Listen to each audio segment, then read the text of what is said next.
ہم نمازوں میں اللہ اکبر کی صدائیں بلند کرتے ہیں، کبھی آپ نے سوچا کہ اللہ اکبر یعنی اللہ سب سے بڑا ہے، اس کا حقیقی مطلب کیا ہے؟ آئیں آج ہم آپ کو اس کا حقیقی مطلب سمجھاتے ہیں۔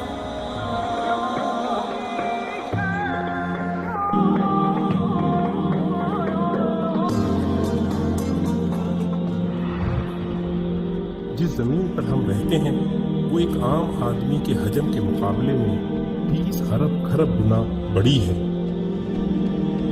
جبکہ ہمارا سورج ہماری زمین سے 10 لاکھ گنا بڑا ہے۔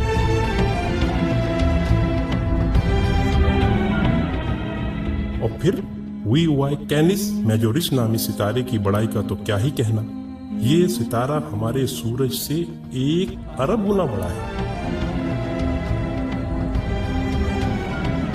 کیا آپ کو معلوم ہے کہ جس کہکشاں میں ہم رہتے ہیں اس کا نام ملکی وے ہے، اور ہماری صرف اس ایک کہکشاں میں ہمارے سورج جیسے 300 ارب سے زائد سورج موجود ہیں،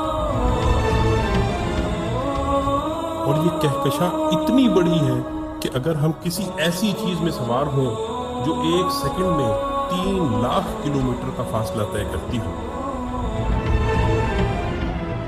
یعنی 1 سیکنڈ میں زمین کے 7 چکر لگانے والا ہو، تو اس کو بھی ہماری کہکشاں کو پار کرتے کرتے 1 لاکھ سال لگ جائیں گے۔ اندازہ ہوا نا کہ ہماری کہکشاں کتنی بڑی ہے؟ لیکن نہیں، آئیں ہم آپ کو اپنی پڑوسی کہکشاں میں لیے چلتے ہیں جس کا نام اینڈرومیڈا ہے۔ وہ ہماری کہکشاں سے 2 گنی ہے، یعنی 2 لاکھ نوری سال وسیع و عریض ہے،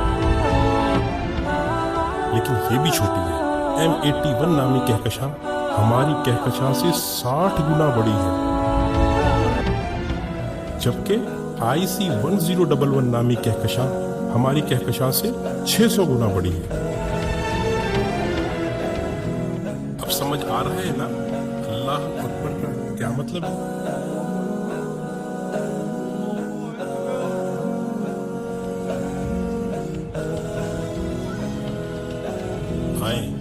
ابھی یہ سلسلہ ختم نہیں ہوا۔ جیسے ستاروں سے کہکشائیں بنتی ہیں، آپ کو معلوم ہے کہ اسی طرح کہکشاؤں سے کلسٹر بنتے ہیں، اور جس کلسٹر میں ہماری کہکشاں واقع ہے اس کا نام ورگو کلسٹر ہے، اور صرف اس ایک کلسٹر میں 47,000 کہکشائیں ہیں۔ اور معاملہ ابھی یہیں ختم نہیں ہوا، کلسٹرز بھی آپس میں مل کر سپر کلسٹر بناتے ہیں، اور جس سپر کلسٹر میں ہم رہتے ہیں اس کا نام لوکل سپر کلسٹر ہے، اور اس سپر کلسٹر میں 100 کے قریب کلسٹر ہیں، اور اس سپر کلسٹر جیسے کم ہوئی 1 کروڑ سپر کلسٹر ہماری کائنات میں موجود ہیں، جو ایک عظیم جال میں معمولی نقطوں کی مانند نظر آتے ہیں، اور ان سب کو صرف ایک ذات یعنی اللہ تعالیٰ نے بنایا ہے۔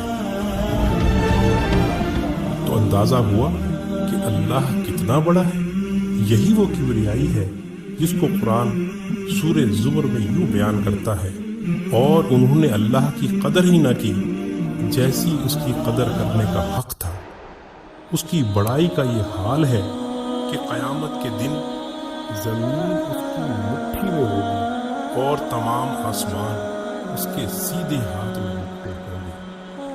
یہ ہے اللہ اکبر کا صحیح مطلب، اور یہی وہ عظیم جملہ ہے جس کو سننے اور سمجھ لینے کے بعد سوائے انتہائی متکبر کے ہر ایک شخص کا سر سجدے میں چلا جاتا ہے۔